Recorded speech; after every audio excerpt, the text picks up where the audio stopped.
Bismillahirrahmanirrahim. Assalamualaikum warahmatullahi wabarakatuh. Perkenalkan, nama saya Agi Oktaviani dari kelas SLTP SLTA 5A dengan NIM 11910122473. Baik, pada video pembelajaran kali ini saya akan membahas mengenai materi tayamum yang merupakan salah satu materi dari fikih di sekolah yang diampu oleh Bapak Zuhri Tauhid. Baik, langsung saja kita masuk ke dalam pembahasannya. Bismillahirrahmanirrahim. Assalamualaikum warahmatullahi wabarakatuh. Baik, anak ibu semua, apa kabar? Semoga sehat selalu dan senantiasa dalam lindungan Allah Subhanahu wa taala. Nah, pada video pembelajaran kali ini kita akan membahas tentang materi tayamum. Sebelumnya, dari pembelajaran tayamum ini, Ibu harap Ananda semua, anak-anak ibu semua mampu menjelaskan apa itu dari tayamum, apa saja dalil tayamum. Kemudian Ibu harap siswa-siswi Ibu mampu untuk mempraktikkan bagaimana tata cara tayamum itu sendiri. Nah, pada video kali ini yang akan kita bahas ialah pertama, apa pengertian dari tayamum, kemudian dalil apa yang menyebabkan kita boleh untuk bertayamum, ketiga, benda ataupun alat apa yang digunakan pada saat kita bertayamum, kemudian yang terakhir, bagaimana tata cara tayamum itu sendiri, dan yang paling terakhir, Ibu akan memperlihatkan bagaimana tata cara tayamum itu sendiri. Oke. Sebelum kita masuk ke dalam pengertian tayamum, kita ketahui terlebih dahulu pada saat kita ingin beribadah, melakukan suatu ibadah seperti salah satunya sholat, biasanya kita melakukan terlebih dahulu berwudu untuk bersuci.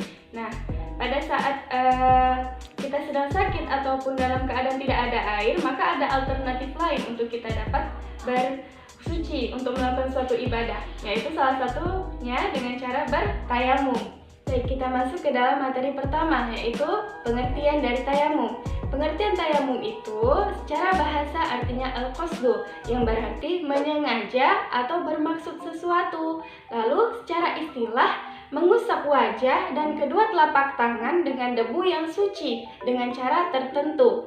Nah, lalu tayamum ini merupakan salah satu rukhsah yang Allah berikan kepada kita, yaitu keringanan. Dan pada saat kita melakukan suatu ibadah, jadi tidak ada alasan untuk kita tidak melakukan suatu ibadah karena tidak ada air ataupun kita sakit, maka dapat dilakukan dengan cara bertayamum itu sendiri. Nah, tayamum ini kan salah satu atau alternatif yang menjadi pengganti wudhu. Menjadi pengganti wudhu yang tujuannya untuk memudahkan kita dalam melaksanakan ajaran agama Islam dalam segala kondisi dan situasi. Nah, selanjutnya kita masuk ke dalam materi terkait dalil yang memperbolehkan kita untuk bertayamum, yang terdapat pada Quran Surah An-Nisa ayat ke-43, yang terdapat pada pertengahan ayatnya yang berbunyi Bismillahirrahmanirrahim. Wa in kuntum marada aw ala safarin aw jaa ahadun minkum minal ghaid أو جاء أحد منكم من الغائط أو لامستم النساء فلم تجدوا ماء فتيمموا صعيدا طيبا فامسحوا بوجوهكم وأيديكم إن الله كان عفوا غفورا. Yang berarti, adapun jika kamu sakit atau sedang dalam perjalanan atau sehabis buang air, atau kamu telah menyentuh perempuan, sedangkan kamu tidak mendapat air, maka bertayamumlah kamu dengan debu yang baik atau suci, usaplah wajahmu dan tanganmu dengan debu itu. Sungguh Allah Maha Pemaaf, Maha Pengampun. Adapun sebab-sebab kenapa kita diperbolehkannya untuk bertayamum adalah pertama, pada saat Ananda semua tidak dapat menemukan air, maka kita boleh bertayamum. Kemudian, jika Ananda semua tidak ada kemampuan untuk menggunakan air, bisa di dalam keadaan sakit, kemudian jika terkena air itu akan menambah penyakit Ananda semua, maka itu diperbolehkan untuk kita bertayamum. Jadi untuk Ananda semua, tidak ada alasan untuk kita tidak dapat melakukan suatu ibadah karena alasan kita pertama tidak ada air, kemudian sakit. Jadi kita bisa melakukan alternatif lain dengan cara bertayamum itu sendiri. Selanjutnya kita masuk ke dalam benda ataupun alat yang digunakan pada saat bertayamum. Nah, benda ataupun alat yang digunakan pada saat tayamum seperti dalam Quran surah An-Nisa ayat 43 tadi disebutkan yaitu So'i dan Tayyiban, yaitu debu tanah yang suci. Nah, debu tanah yang suci ini Ananda dapat melihat seperti salah satu contohnya itu seperti batu bata yang baru selesai proses ataupun yang sudah turun dari mobilnya.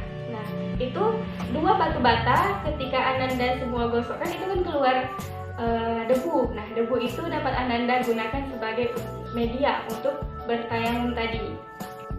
Ingat ya Ananda semua, debu tanah yang suci itu jadi debunya itu bukan yang menempel di sembarang tempat, melainkan di tempat yang bersih. Jadi jika ada kotoran di atas debu tersebut itu tidak bisa digunakan untuk bertayamum. Jadi maka gunakanlah debu tanah yang suci.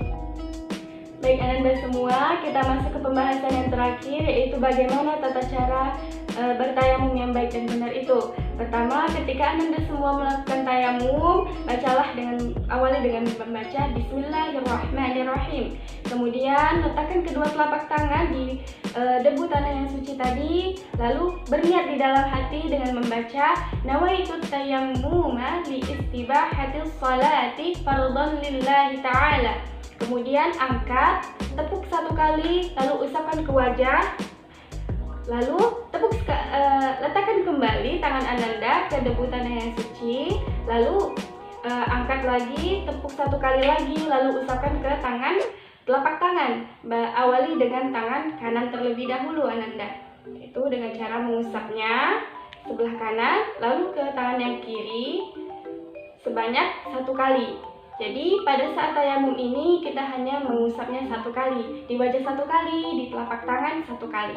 Baiklah Ananda semua, untuk lebih jelasnya lagi bagaimana tata cara tayamum yang benar itu, maka Ibu akan menayangkan sebuah video yaitu bagaimana cara tayamum. Nah, Ibu harapkan kepada Ananda semua untuk dapat memperhatikan lalu untuk mempraktekkannya di rumah masing-masing. Selamat menyaksikan. Bismillahirrahmanirrahim.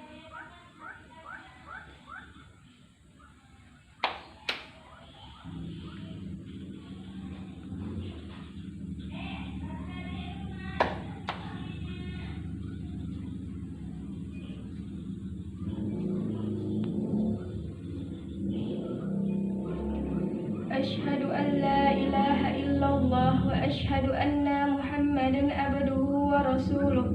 Allahumma ij'alni minat tawwabina waj'alni minal mutatahhirina waj'alni min ibadikas shalihin.